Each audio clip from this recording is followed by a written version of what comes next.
Good morning. Welcome into the Golden Sombrero Show. If you're watching us live today, happy Saturday. Eventful first week of baseball. And if you're listening to us on Monday, happy Monday night on BlazeRadioOnline.com. This is the Golden Sombrero Show, here to talk about the latest news in baseball. I'm alongside Cole Bradley and Ryan Blank. Guys, how are we doing today? Doing pretty good, man. Feeling pretty good, too. Doing good. Early morning baseball talk. Can't complain. Yes. So we're going to talk about the latest news in baseball. I mean, last night, well, it was historic. It was a historic night for baseball. I feel like there's other places to start, but I kind of do run the show. So, I mean, last night, Padres threw the first no-hitter in franchise history. We're the only franchise in all of Major League Baseball to not have a no-hitter. And it was the longest stretch of games in a franchise history without a no-hitter. The Mets, of course, we're only about 100 games shorter than what the Padres' current stretch was, but it took 52 years for the first Padres no-hitter, and it's the first no-hitter of the 2021 season. We all know there's probably going to be more as the season goes on.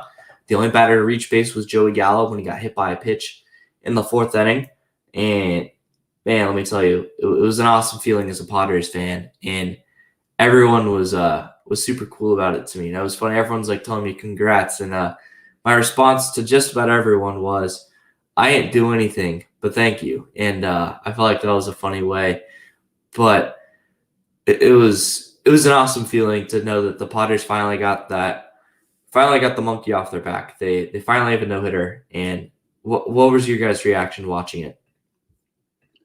Yeah, I mean, we talked about it here a couple minutes ago before we started, but as someone who just loves pitching, like that's just so awesome to see. You always root for that, and especially, considering that franchise has never had one. Like that's a pretty fleeting feeling, especially, because those are so few and far between, and it's one of those things where it's sort of a stroke of luck if you even get to witness it, whether it's live on TV or it's, you're actually at the game or whatever. What just sells it for me, and why this is just why this game is so cool to me, is there's always going to be a story behind one of these big moments. And the story from last night is I don't think there's anyone more deserving of throwing the first one than Joe Musgrove, who is from El Cajon, who went to Grossmont High School, which is in San Diego. He grew up a Padres fan. He grew up a season ticket holder. That's just so cool. Like, honestly, I feel like if you had to put anyone else out there from all the guys they acquired this offseason, I wouldn't have it any other way. Like, that's just so cool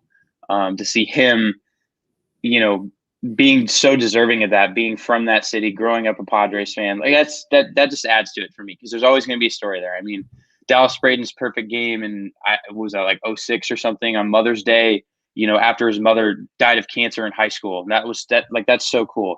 All that stuff, like Philip Humber, a nobody with the Chicago White Sox, throwing a perfect game. And even though that's like his claim to fame, like that's pretty cool. That's always such a cool story. So that's just what I love about it. And that's just adds to it for me. And I have really nothing else to say. I think there was nobody else more deserving than him.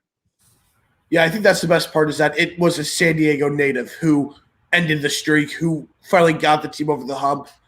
And boy, last night when I was just hanging out here, I was actually watching the Astros-A's game, and I get the alert, no-hitter through 6. And I'm with one of our friends, and he's like, he has a perfect game. I'm like, what do you mean? He's like, he hasn't walked anyone. I'm like, go look at the actual plays. He's like, he hit Joey Gallo. I was like, oh, Lord. And then we turned it on for the last 3 innings. And then I made sure to tune into your live stream, Dom. Got a little unprofessional at the end on Instagram, but I can't blame you. I can't blame you. I mean, it wasn't professional. There was a lot of swearing in that thing. And I didn't realize I was basically blacked out watching that thing. Sober blacked out. I was lost in the sauce during that final inning. It was nuts. And I was genuinely surprised I didn't cry. I was genuinely surprised. But I would say I kept it together, but I really didn't. But it was an awesome Bobby moment. who cried. Bobby FaceTimed me crying. There He you was go. so pumped. Yeah, it was Joe awesome. Musgrove, your next jersey. I don't think so, because I think I'll probably just get a commemorative shirt for this event. Like, I mean, you got to get something for this, but I mean, Musgrove he's a free agent in 2 years. I just don't know if I can. They'll probably make a bobblehead, so go and get that. I got Ubaldo Jimenez's bobblehead when he threw the no hitter against the Braves. Yeah. They made a commemorative bobblehead for that, so they'll do probably the same for him. See, I just am the only. I have the only team that's not thrown a no hitter in our lifetimes because the Royals threw one in the '80s. I haven't had one in my lifetime. So, and trust me, the Royals starting pitching won't come anywhere close to it this year at least. That's the thing about it, though, and that's why it's so great, is because you never know when it can happen. I mean, it can seriously happen on any day. It can happen against any offense. I mean, look at Sean Manaea against the Red Sox a couple of years ago when the Red Sox were like the hottest offense in baseball, and he shut them down. Like, it can truly happen whenever. That's the crazy thing about it. And Brady Singer last year had a no-hitter into the 8th. I was texting Dom throughout. I was freaking out, and then it was Austin Hedges. I do remember that. After he was traded to Cleveland, he breaks up the no-hitter. Yeah, and you're like, I hate Austin Hedges, and I'm like, yeah, join the club, buddy. Because I mean, I know Cole's watched enough Austin Hedges to know why He's the best hitter in franchise history. He's the best. He's statistically the second worst hitter in MLB history. Oh my God. Only behind Jeff Mathis. Both catchers. That's funny. Yeah. Both great defenders, though. Both great defenders. Oh, yeah. See, they compensate where it matters most. So right. I mean, Austin Hedges, like his first 2 years as a Padre, had like an 85 OPS plus and was playing elite defense. And everyone's like, all right, like this guy, he's got value. In the next 2 years, he's like 50 OPS plus, and it's like, oh my God. And then Cleveland took him, and we were through the moon. And Padre fans were so high when they got Mike Clevenger, and then of course tore his UCL, and now we're like, are you kidding me? But Austin is just gone, so in a way we still won that trade. But right. Yeah, and another note, Victor Carantini, he's caught the past 2 no-hitters in baseball, of course catching Alec Mills' no-hitter from last season. He's the first catcher in Major League history to catch back-to-back no-hitters on different teams. That's a pretty cool nugget, and he has been a guy the Padres pitching staff has raved about ever since he came over to the Padres in the Yu Darvish trade. And I saw some people on Twitter saying that Victor Carantini has been the better acquisition than Yu Darvish. First off, that's just wrong. That's a really bad take. It is horrid. But at the same time, he's been the starting catcher because Austin Nola is on the injured list right now. And the Padres have, at this point, the best rotation and bullpen ERA in all baseball. The pitching staff has been phenomenal. Now, unfortunately, the Padres picked up 3 losses because they scored 1 run, and then 2 runs in a span of 4 games. So ended up dropping those games. But, I mean, pitching staff has been unreal. And it's awesome because I've grown up and I've watched some really bad pitchers consistently go out there for the Padres every 5 days. And to watch this pitching staff is pretty incredible. All right, we talked about the Padres for 9 minutes. We don't need to come back to them. Let's talk about some of the few takeaways in baseball. Cole, I'm going to ask you first, what team has been the most surprising to you, whether it's good or bad? Cincinnati, and in a good way. They're off to their best start in 5 years, I think I heard last night. They're 6-1. They just won the home opener against Arizona last night. Arizona's home opener. But, I mean, 25 runs in the span of 24 hours against the Pirates earlier this week. Looking at their lineup, I don't know.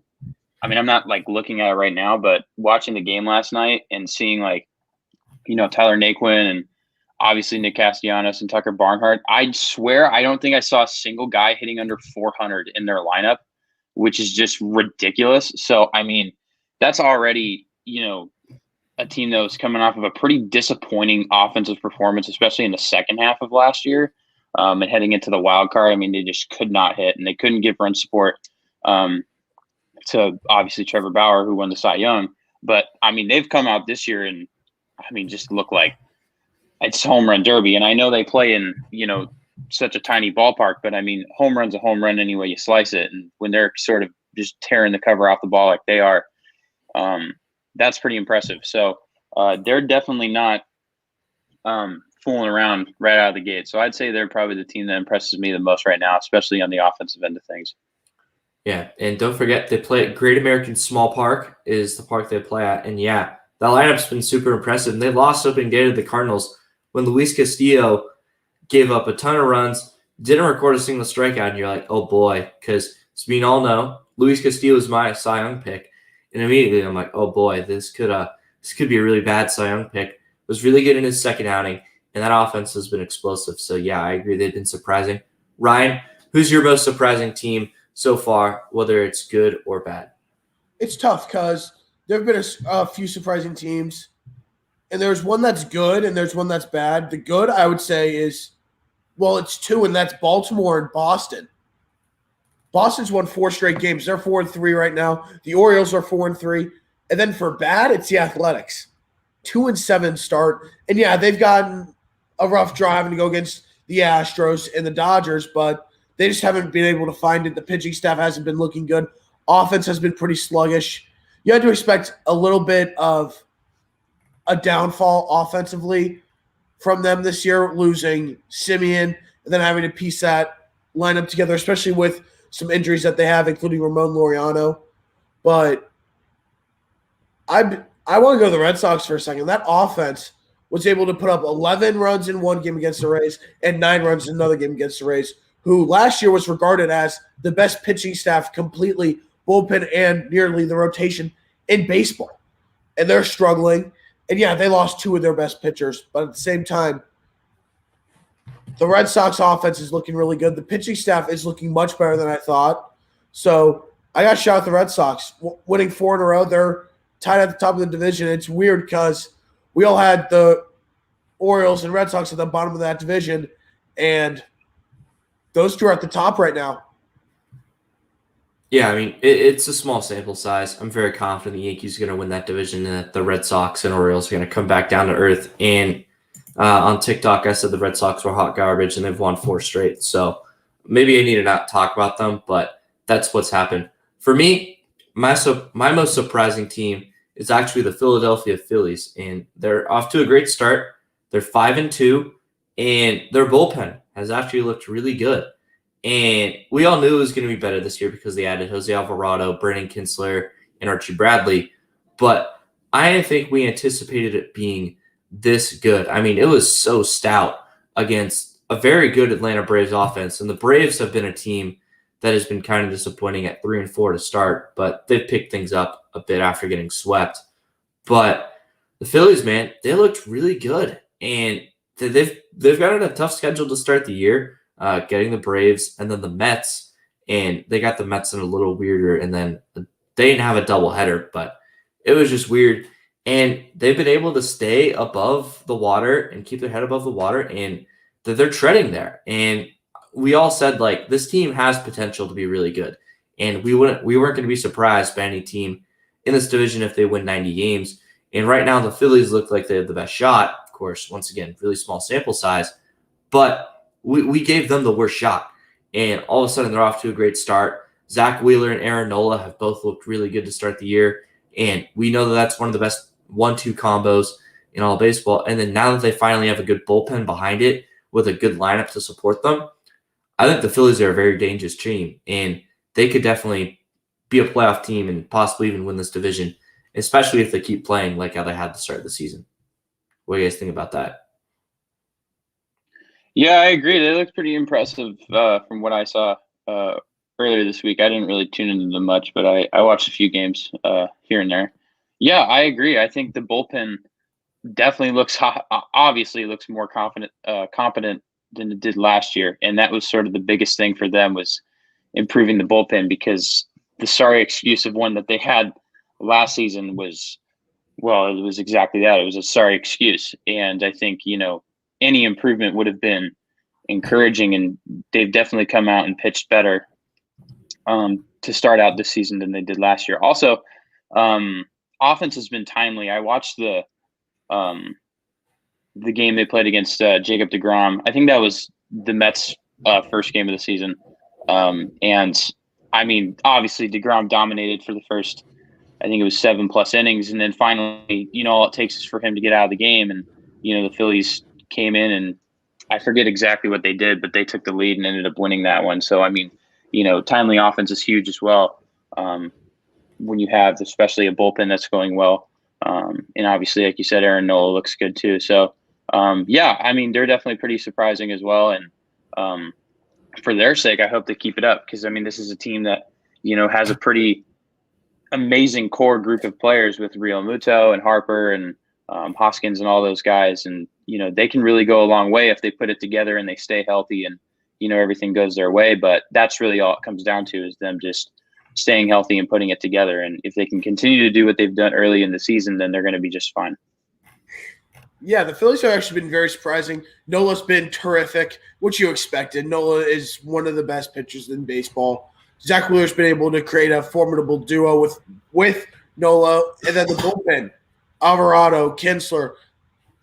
They made some what people would call minor additions to that bullpen, but getting guys like Archie Bradley, Kinsler, and Alvarado are big moves for a bullpen that was just so bad last year. And look at the bullpen now. They've started out very well. And I think that you can probably get used to a formidable trio at the back end with those three. So I really like what the Phillies have done. The offense just has to keep it up. Yeah, I think that offense is very capable because they have one of the best outfielders in the game, Bryce Harper. They have the best catcher in baseball. Rhys Hoskins, very good. Didi Gregorius has been very good for them. Baum has been very good for them. McCutchen. They just have a ton of good guys, and they're going to be good. But we've seen the Phillies collapse, and I wouldn't put it off them to collapse, and I think that they'll be fine. So let's take a look at these MLB standings and look at what we think is going to hold and what we think could definitely change as the season goes on. Let's start in the American League. And, I mean, we're looking at this AL East, and we've already kind of touched on it. It's a very tight division at the moment. There's not a good team right now, and there's not a bad team. No team is below a negative 15-run differential. No team is above an 8-run differential. And a lot of these teams have played against each other in the division, with the exception of the Toronto Blue Jays starting the year on the road. But we have the Orioles and the Red Sox on top at 4-3, like Ryan mentioned. And then you got the Rays and Yankees in the middle at 3-4, and the Blue Jays at 3-5. I mean, we don't see this holding for too long, right, guys? No, definitely not. I think, you also said it at the beginning, like all these teams except the Blue Jays have played each other. And, when you're obviously competing within your division, those are going to be pretty competitive games. And we've seen that already. And so that's why, again, like you said, with the small sample size, the records nothing pops off the page at the moment because it's still so early. But I think the Yankees will find a groove. And I think, the Orioles are sort of going to taper off a little bit as well. Same with the Rays. I think are going to find a little bit of a groove, but, you'll see them everything sort of take form, I think, by over the next couple months. But I mean, if I'm Baltimore, if I'm Boston right now, I mean, the two teams who are projected to finish at the bottom of the division, I'm probably taking advantage of every single moment I get to try and, pull away with a somewhat, distant lead in this division, because anything that challenges the rest of the division is going to not only going to make them feel better, but it's also going to make them look better. And obviously that's what you want to do is you want to compete within your division. You don't want to be, you don't want to just be second best, you're trying to go for it all. But I think just, having them continue to do what they do and, try and pull away with some kind of lead early on is going to definitely create havoc within the division and, may shake things up a bit. Yeah, this division is not going to hold the way it is. The Yankees got to find a groove. And I think part of the reason is that Kluber has not looked the greatest. He's still trying to battle back from injury after only pitching one inning last year. And then the offense has been extremely stagnant. And I think part of that is not having probably their best, if not one of their best power hitters in Luke Voit being hurt. That has an effect as well, even though Jay Bruce has been all right. I don't like that smile because I know who you're thinking of, Dom. Yes, you know who I think their best hitter is. Yeah, it should. You should. Your answer should be DJ LeMahieu. Best pure hitter. I mean, yeah, it's DJ LeMahieu, but the best player is also injured. But yeah, it's the Yankees. They're always going to run into injury troubles. The offense hasn't looked good. The pitching hasn't looked the greatest outside of Cole, who even struggled on opening day. So they have to figure it out.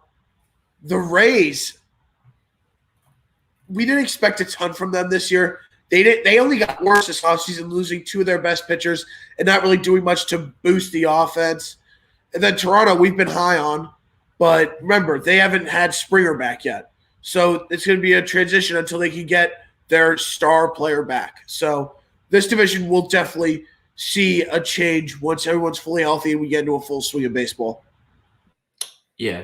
Ryan, have you looked at Aaron Judge's numbers so far in 2021? He was tearing it up once again. We're not going to talk about it. Because he's a top 5 player. He's not a top 5 player in baseball. I don't care if he's hurt. When he is on the field, you can't take more than 5 players you'd want in baseball. He's not a top 5 baseball player. I sincerely disagree. The just potential to be a top 5 player is definitely there. But to this day, I do not think he is a top 5 player. I just don't understand how people can say that they would, when he's on the field, they would take more than 5 people over him. I just don't get it. I just don't get it. Listen, I understand the injuries. I understand the argument. I understand the argument that he's not, because when you don't see the product on the field consistently, then it's hard to say like, oh, well, I mean, he's not in here a lot, so it's hard for me to say, oh, he's top 5. But it's a lot like, again, I think I've used this comparison before, and maybe it's not a good one, but I mean, it's one I've personally witnessed. And, Troy Tulowitzki, when he was healthy, which was very, very rare, was one of, if not the best shortstop in the game. And it was indisputable because of what he could do offensively and defensively. He was just a stud. And everything that man did on a baseball field when he was healthy was top 5 worthy. The problem was he just, especially towards the end of his career, I don't think he played 100 games in a season. That's just the problem. And so I think in order to settle that debate and like really prove that Judge is top 5, because I think he definitely has the potential to be. I think he sits a little outside of the top 5 for me, but I see it there, especially when he's on the field.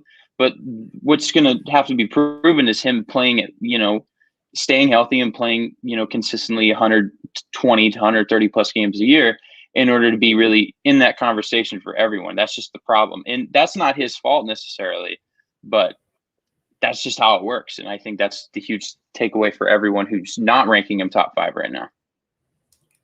Right. I get leaving him out because he's hurt. I just think that's wrong considering what he does on the field. And anyways, hate to get sidetracked talking so much about a Yankees player, but yeah, I agree with you guys. Like the Rays, Yankees, and Blue Jays, I think they'll end up on top of this division. And you got to give credit to the Red Sox. Their pitching staff has held it down for better than what I think a lot of us have expected so far. And their lineup was going to be good.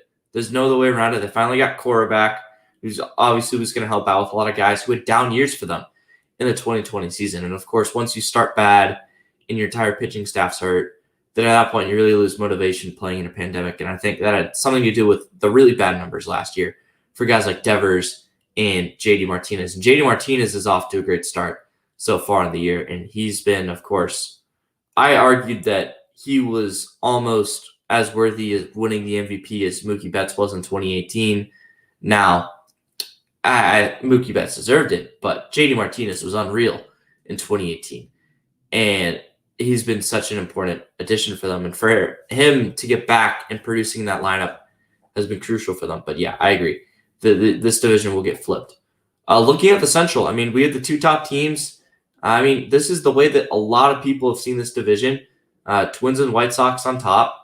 You have the Indians and the Royals in some aspect in 3rd and 4th. Of course, they're tied, but the Indians did take 2 out of 3 from the Royals. And you have the Tigers on the bottom. So, Ryan, I'm going to go to you first because this is your division, I guess, per se.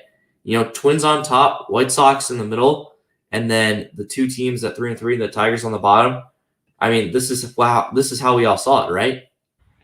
Yeah, this is how I saw it. I saw the White Sox on top, though. But I think that for the White Sox, they're getting hit hard by injuries. Tim Anderson's now out. They don't have Eloy Jimenez, so there's going to be effects there.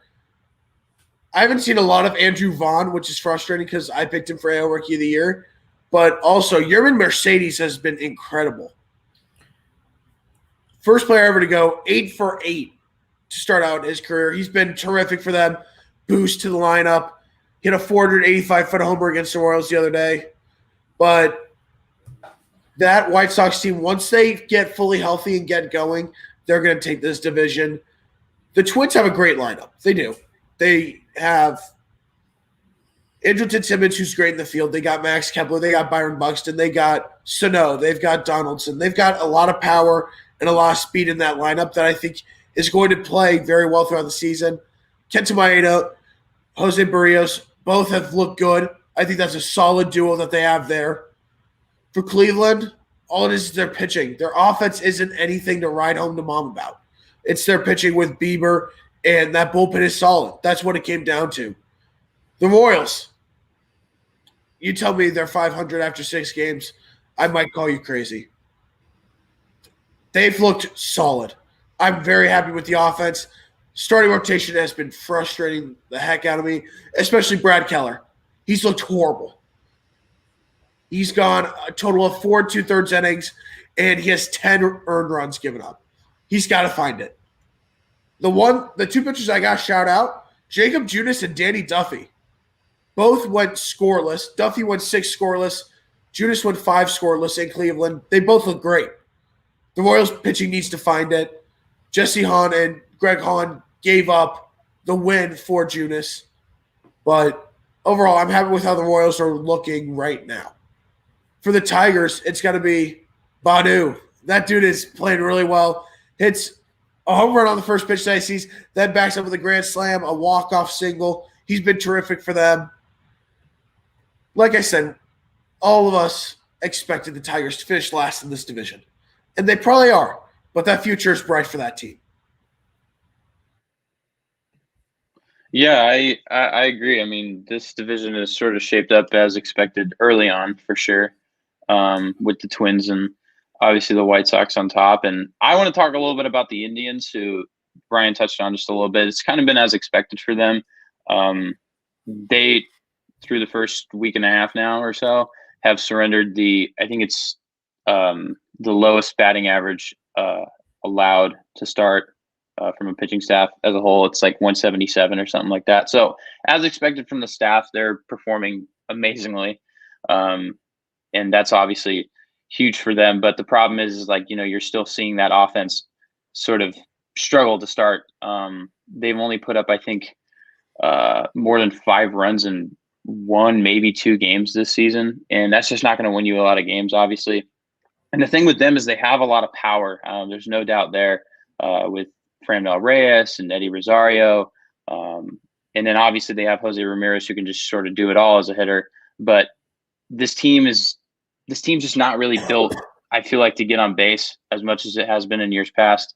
They're definitely not the same without Lindor. Now, it's obviously, a huge loss losing arguably the best shortstop in baseball. But, I mean, it's another thing to sort of see them still continue to struggle and arguably be worse than what some people might have expected. So I think this trend will inevitably continue, but it's still it just kind of it sucks to see for guys like Bieber and Savale and Zach Plesac and guys who are going to go out and shove every single night and aren't going to have any offense to support them behind them, and especially in a division like the Central where there's a lot of good offenses. Like Brian said, I mean, the Royals have been really good to start. Obviously the Twins are going to mash the ball, and then the White Sox are arguably the second best team in the American League.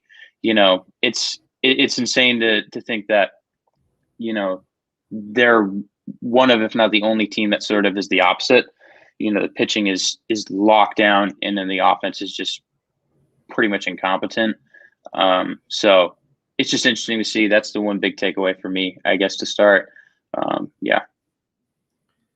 Yeah, and I mean, it's kind of funny because the biggest story of this division so far has been the Tigers' Akil Baddoo, like Ryan mentioned. I mean, it's just been awesome to watch a Rule 5 guy really light it up and dominate, and you don't see stories like that too often. There are, of course, a couple of good Rule 5 stories out there in baseball right now, but Baddoo has been obviously a big factor, and it's unfortunate that the rest of his team, especially the pitching staff, have not been able to do much. And I mean, there's a reason that a Rule 5 guy is playing. It's because the rest of the squad isn't that good. And that's not taking anything away from Baddoo because he's been awesome.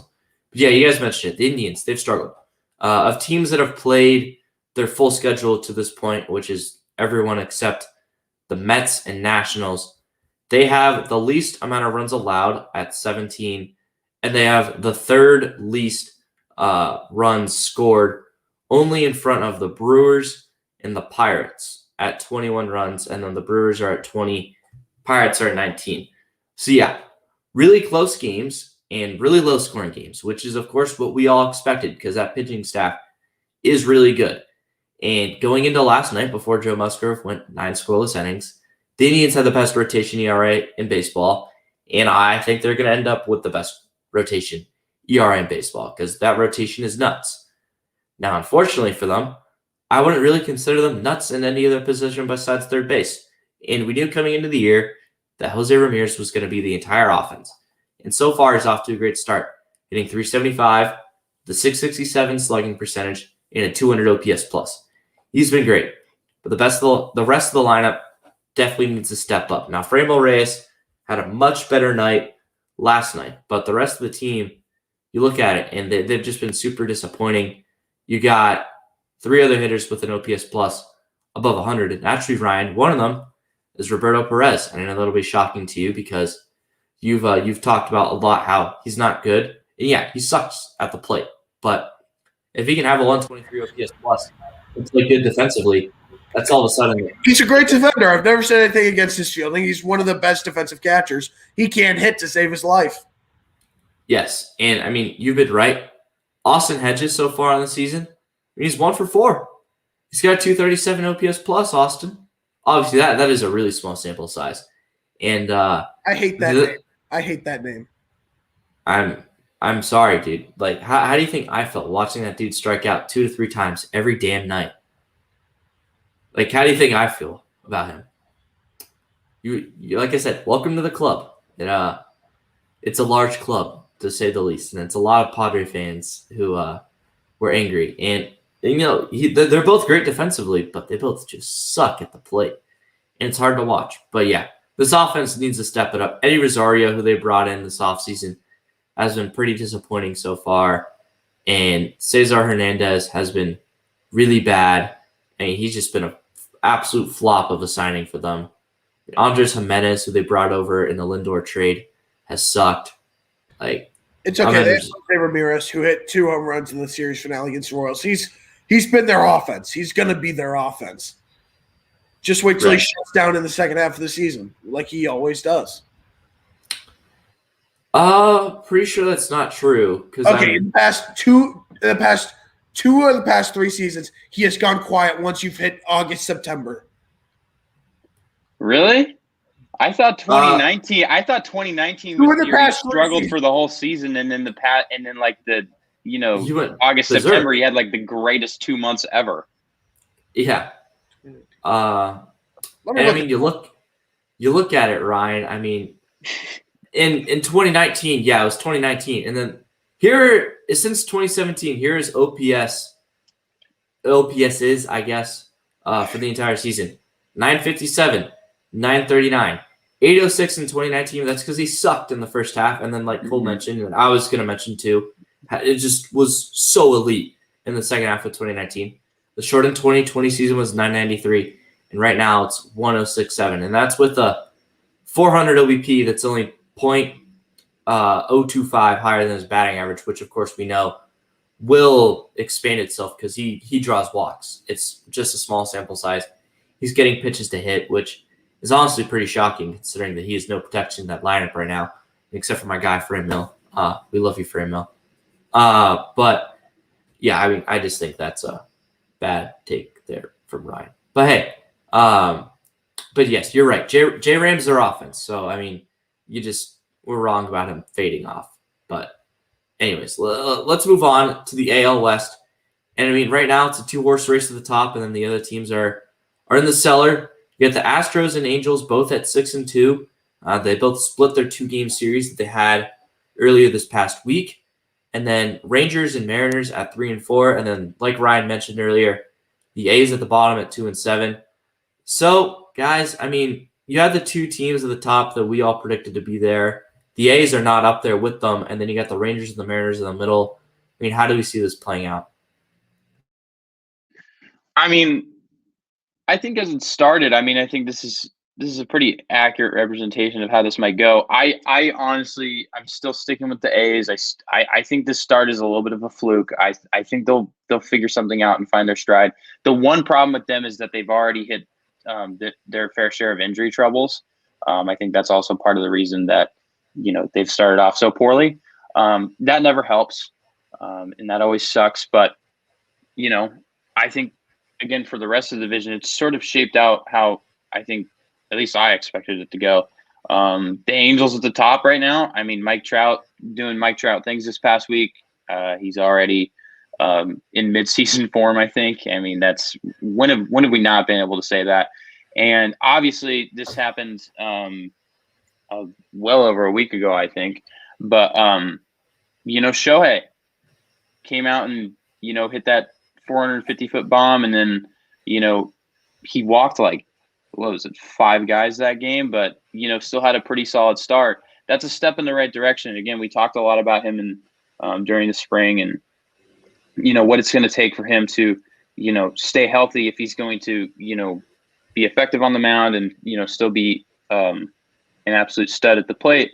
And while the control wasn't the best, and while he's still I think a little bit, they're still letting off the gas pedal with him a little bit, because I'm pretty sure he tweaked something or he hurt something in that first start. That's exactly what you want to see. And that's how he shows his value, is if he can continue to do what he sort of did within the first week. And he's still raked a little bit. I mean, he's got 3 home runs on this season. He's hitting 300. This is what he can do. And he's sort of their X factor. If he can continue to, start every once in a while, maybe not every 5th day, but maybe if he can start every once in a while in a big game, and he can go out and give them at least 4, maybe 5 innings, and then get like 1 or 2 hits at the plate. That's all you can really ask for. That's value in its fullest right there. And I think if you continue to see that, they're going to go a long way. But obviously the rest of the offense is still following suit. Jared Walsh looks really good. Obviously Trout, everyone's sort of hitting their stride right now, and the pitching hasn't looked horrible. So that's also a pretty encouraging sign if you're an Angels fan as well. Yeah, this division, I had the Angels winning this division, and they're actually looking really good right now. The pitching staff is looking a lot better than I thought they would look. They didn't make any notable big-name signings to the pitching staff, but they added some solid arms, which is what they needed to do. That pitching staff was one of the worst and has been one of the worst for the past couple of years, and they just need to get quality arms. And that's what they did, adding Alex Cobb, Jose Quintana, continuing to work with Dylan Bundy. I like what they've done. And the offense is rolling with Trout. They got Shohei. I'm waiting to see Anthony Rendon really break out, but I really like what the Angels are doing. Astros are looking really good as well. Pitching staff has been solid. The offense has really been good. Correa, Bregman, those guys have been hitting the ball really well. Like I said earlier, the Athletics have run into injury troubles, especially with Trevor Rosenthal, who's out for months now, having thoracic outlet surgery now. So that's going to have an effect. Rangers are going to be at the bottom of this division. The A's are going to figure it out. I'm confident in that. And the Mariners I haven't seen a lot of the Mariners, but they're the Mariners. They're a young team. They have a very bright future, but they're just not going to go far this year. But my pick with the Angels is looking really good. They're starting to play really good baseball right now.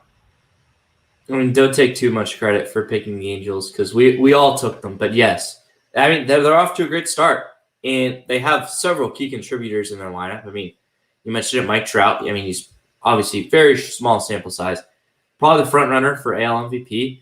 Currently, he's hitting 429 with the 857 slugging and 3 home runs. I mean, that's nuts through a week and a half. And he has guys around him, too. Jared Walsh is off to a great start. He, of course, hit the walk-off home run on Sunday Night Baseball against the White Sox after Raisel Iglesias had just the dumbest throwing error.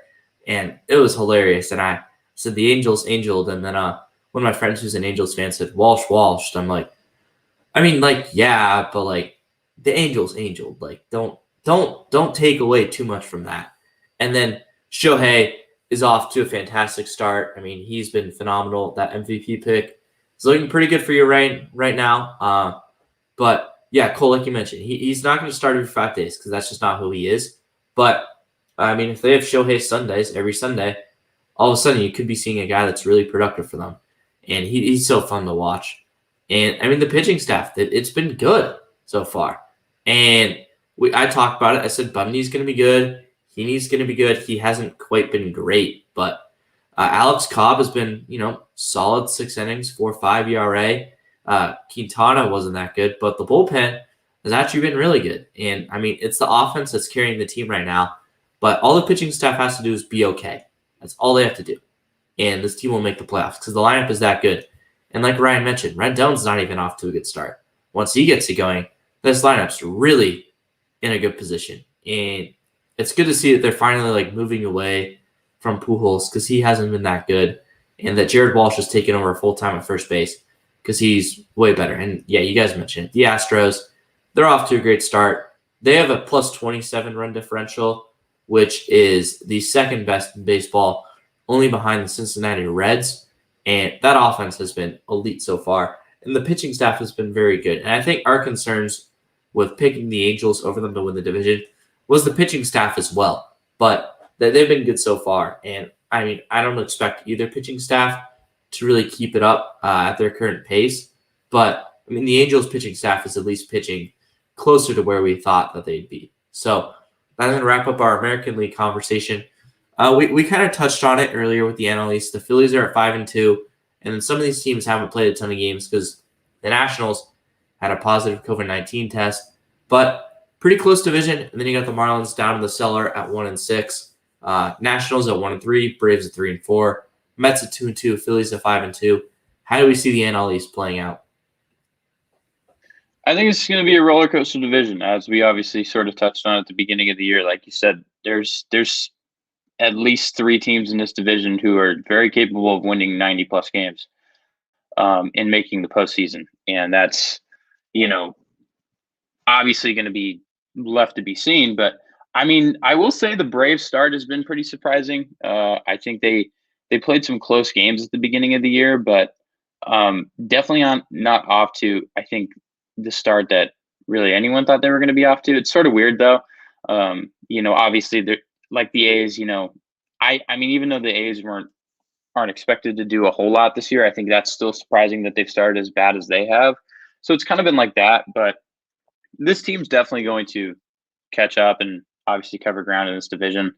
Their pitching staff is very solid. I will say that, and it's sort of been exposed this week, but that bullpen is really the only question mark with them. And it sort of came to life over this past week. They had numerous occasions where the bullpen just kind of blew it for them. I remember watching, the Nationals on their opening day, Juan Soto walking it off with that base hit on Will Smith, who was obviously one of the best relievers last season. Now it's Juan Soto we're talking about here, but that's still not the best look for one of, if not your best reliever to start the season. And that's sort of, I think, how things have gone. And again, you're seeing those uncertainties sort of come to life already at the beginning, because again, a lot like the Angels, this lineup is going to score a lot of runs. This lineup is very, very potent.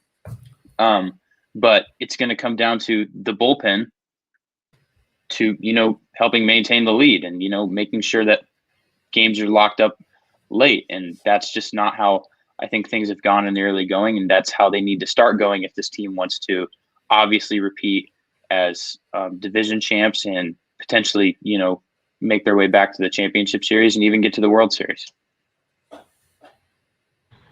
Yeah, this NL East division is interesting. I know that I think 2 of us had the Phillies finishing above the Nationals. And the Nationals had a tough break once again. Last year they were without Juan Soto at the start of the season, and then they had a delayed start this year because of COVID once again. But overall, the Phillies have been great. Disappointed by the Braves. The offense has had a sluggish start, which is the last thing we really expected after how dominant that offense was last year. The pitching hasn't been horrible. The pitching's actually been fine.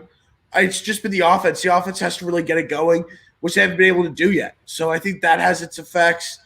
But the Phillies, like we talked about earlier, have been great. They've been showing that they can really be a 90-game winner in this division and make the playoffs. As for the Mets, they were affected by the Nationals' COVID situation and missed the first weekend, and then they lost to the Phillies to start their season, but they're starting to hit their stride. They're playing pretty well. So the top three, at least I know for myself, I can't remember which one it was between Dom and Cole who picked the Phillies over the Nationals, but that's looking good right now. And we all expected the Marlins to finish in last.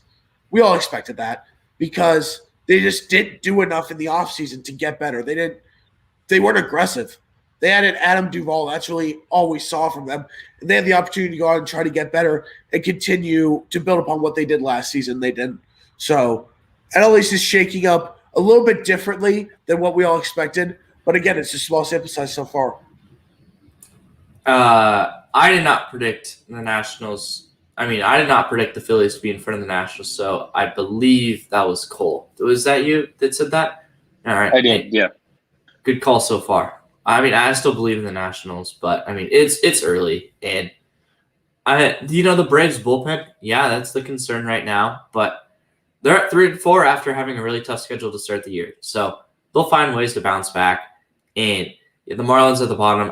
I don't see a way that changes. That lineup's just frankly not good enough to compete against these teams, and they got a little lucky in the shortened season. They won a lot of really close games last year, and they got blown out a lot. So I'm not too shocked to see them down there in the cellar. And the Nationals, they'll be better. They only have a negative 3-run differential, so they're also playing in close games.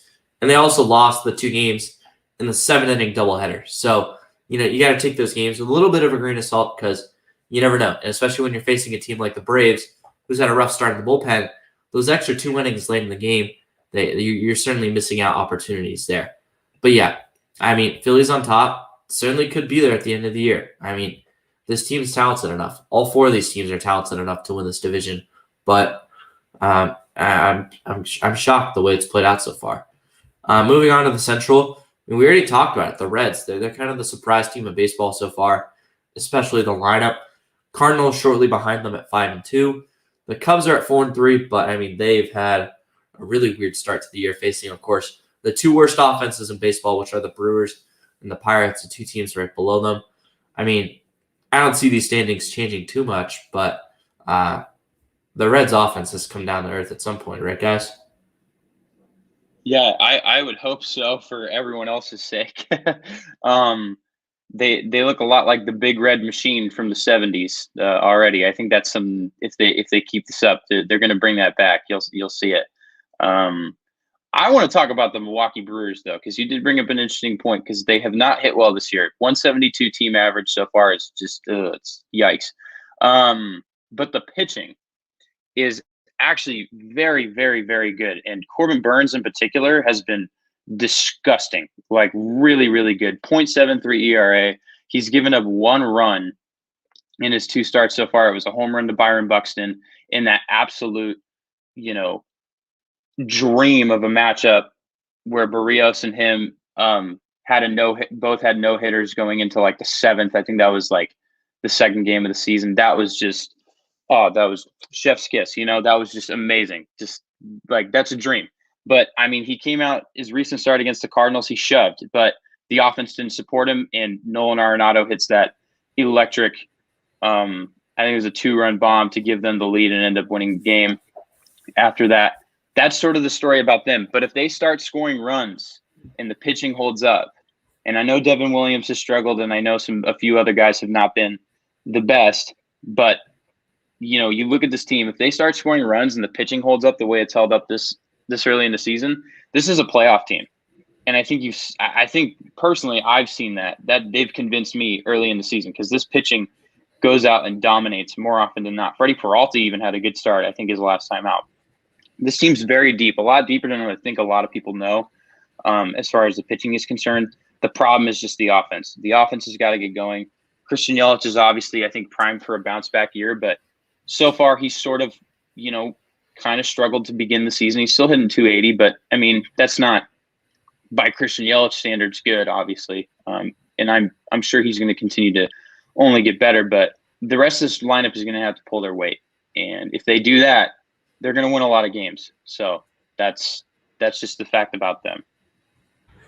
Yeah, the Brewers, the pitching's been great. And Cole, you highlighted it with Corbin Burns. Their pitching is going to be what's leading them. They've got a terrific back end of the bullpen as well with Hader and Devin Williams. So they've got the bullpen. They've got some pieces in the rotation to have a very solid pitching staff, which they have. What it comes down to is hitting. Adding Colton Wong, you knew what you were getting, a defensive player first. He's defense first. And I still like that signing. But they need to get the bats going. Jackie Bradley Jr. is another guy who's more known for his defense. Lorenzo Cain hit a home run yesterday, but they need more consistency, especially from Yelich. Yeah, he's hitting 280, but in a small sample size and in the grand scheme of it all, so far through 7 games, that's not too great.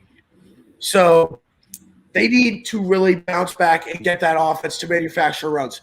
Whether they go with that via small ball or just trying to use new ways, whether it's using their speed, they got to be able to manufacture runs once they get those guys on base. That's what it comes down to for them. Yeah, I mean, this offense has been really bad. And their acquisitions in the offseason were not offense-first acquisitions, so, I mean, it's not too shocking. And I don't know where they pick it up. I genuinely don't. And the pitching staff is going to be great for them, but I don't know where you find more offense. Maybe out of Keston Hiura, who has been absolutely terrible. And the fact that they're starting him at first base over Daniel Vogelbach, who, I mean, is a more consistent hitter than him, especially against right-handed pitchers, is quite concerning to me. But, I mean, a lot of these guys have just struggled, and they're not – a lot of them just aren't good hitters. And it's a very flawed lineup that they have. And it's going to be a long road up because, I mean, it would suck to have this pitching staff wasted. Them and both the Indians. I mean, you can't waste these pitching staffs because, I mean, pitching is really hard to keep at that pace. And Corbin Burns, like you guys mentioned, has been incredible. And then, yeah, Freddie Peralta has been really good as well. I drafted him on just about every single fantasy team because he's relief pitcher eligible. And I'm in a couple leagues where you're required to have some relief pitchers, and he's been a stud for me so far. 7 scoreless with 14 strikeouts. So he's been good. But yeah, like you guys mentioned, I do see the Cardinals ending up on top, and maybe the Reds end up in second place in this division. And the Cubs, I don't know, they've looked weird. And I mean, they started off with the Pirates, so it's hard to take their start into account fully. But yeah, that's how it's played out. Moving on to our final division, I mean, the top 3, it's how we all saw it: Dodgers, Padres, Giants. And the Diamondbacks, they've been disappointing, and now they're getting hit by injuries. Of course, Ketel Marte going down. Cole Calhoun is coming back, though. He came back last night, I believe, right, Cole? And the D-backs, they showed life last night. I mean, they came back down 5-0 in the 7th inning, but then they didn't score in the extra inning with a runner on second base. So missed opportunity there to, get back in the swing of things. But, I mean, if Ketel Marte is out for a long period of time, Arizona might not finish in 4th place. And, I mean, maybe that's an overreaction from how they've started, but their lineup's been pretty abysmal. And the pitching staff hasn't been much better. And when you consider that their best offensive player is now out, Cole, what do you see the Diamondbacks doing?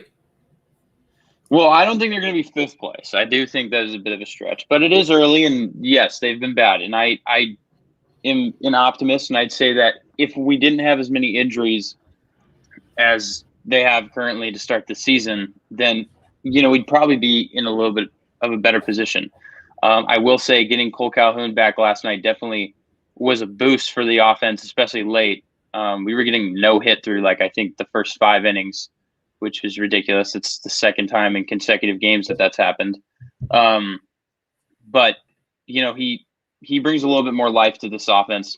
He brings some consistent long, grinded out ABs as well, and he had a double last night, so I think that's going to help them out over the next few games. Eduardo Escobar has had 3 hits, all extra base hits in his past 2 games, so that's definitely a good sign of things going in the right direction, because he's been disappointing since sort of the end of 2019. That year he just absolutely went off.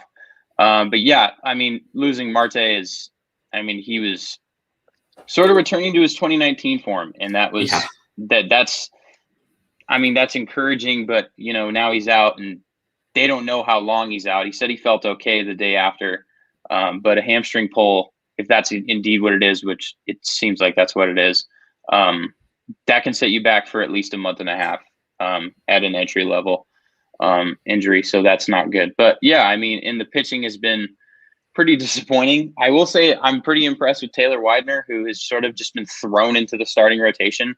He didn't get shelled last night. He didn't look too great, but he definitely kept us in the game last night. And then in his first start against the Padres, he was still pretty solid. So my hat's off to him.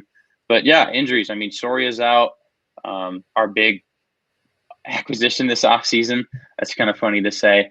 Obviously Gallen's out. He has yet to make a start. They need him back bad. And yeah, it's been sort of as expected for me. It just they haven't been able to put it together, and this team looks pretty lifeless, which sucks, but at the same time, it's still pretty early. And I am hoping last night's game, even though it was a loss, definitely pump some life into this team for, the foreseeable future, because that would be pretty enjoyable if they could, at least go on a run and still be semi-competitive in this division. But yeah, pretty disappointing start.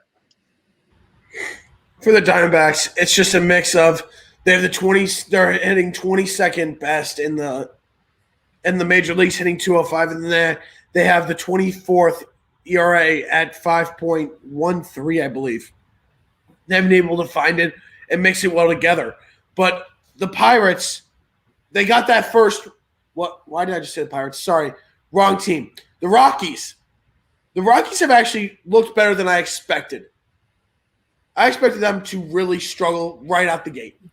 And they've been able to get a few wins, including an opening day win against the Dodgers, which is the last thing I expected. Dom giving a little smile over there. But no, I expected them to really struggle out the gate, and they've been able to get runs across the plate. Pitching hasn't been too bad, but I've actually been extremely impressed with how Trevor Story's played. They free Trevor. He needs to go somewhere where he's going to win. Hopefully he leaves in free agency. But I really like how the Dodgers are playing, of course. I think after that loss on opening day, they just found their rhythm, and they haven't been looking back. Walker Buehler's looked good. Trevor Bauer's been good in both starts of his. So I really like their rotation. The bullpen's been a little spotty at times. But I really like what the Dodgers are doing. Kenley Jansen, they just got to move on from Kenley Jansen. I think that's where their bullpen is really going to struggle, get better once they move on from him. Yep. All right. That's going to conclude this episode of the Golden Sombrero Show. We will leave you with our Golden Sombrero report. We've had a couple of them so far. Our first one was Leody Taveras of the Texas Rangers. I mentioned it on our last episode. Yohan Moncada had a platinum sombrero. We also had Starling Marte, Golden Sombrero for the Miami Marlins. Chance Sisco, Golden Sombrero for the Orioles. Wilson Contreras for the Cubs. Wilson Ramos for the Tigers. Martin Maldonado for the Astros. Eugenio Suarez for the Reds. Brad Miller for the Phillies. Kurt Suzuki for the Angels. Teoscar Hernandez for the Blue Jays. And then Yordan Alvarez again for the Astros. So that is our Golden Sombrero report. We thank you for tuning in. If you saw us on YouTube, enjoy the rest of your Saturday. And if you listen to us on PlaysRadioOnline.com, enjoy the rest of your Monday night. It's got to be ending shortly, but thank you for tuning in.